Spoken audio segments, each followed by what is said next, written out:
this was the third annual Engineering Brighter Futures for Autism event. Like the previous events, it was a design build test competition, but with the scoring criteria focused almost exclusively on how well the team members work together. This year, mechanical engineering students at UT Dallas came up with the idea to create 3D printed models of internal combustion engines. So the teams had to learn to work together, first to do the computer modeling of the parts needed to build the engines, and then they had to actually 3D print the parts and assemble them into the engines and test them afterwards. The challenge looks like a combustion engine challenge where people were actually 3D printing a part for a combustion engine. The actual thing that was going on was looking at the way that groups of people work together. So we had two teams named appropriately Team Allen and Team Gates. And each team had a mix of young adults who were on the autism spectrum and volunteers from the community who would represent future colleagues and co-workers. You know, we have had some students in the past who are repeating the events, and I see more and more confidence each time. And that's something really nice. You know, I feel like we're making a difference in their life, and that really means a lot to me. People on the autism spectrum are always challenged to change to fit in with the rest of the world.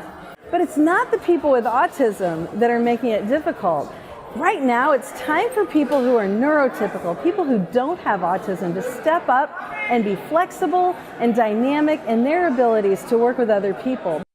So our goal at Microsoft is to empower everybody on the planet to achieve more with Microsoft technology. And so for us, it was giving everyone the tools in order to achieve their best selves and their best lives. It's a group effort. They have to think and plan and figure things out, you know, by themselves. There's a little bit of help, obviously, because this is a new thing, but I think that they feel that they can express themselves, and building something and then seeing it come to fruition, you know, with the 3D printer. I think that's wonderful.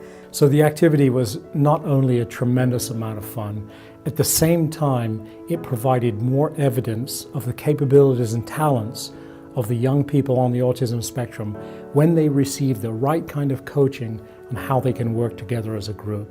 And if as a society we accept the coaching that we can give to these kids, the possibilities and the things that they can achieve in the future are endless.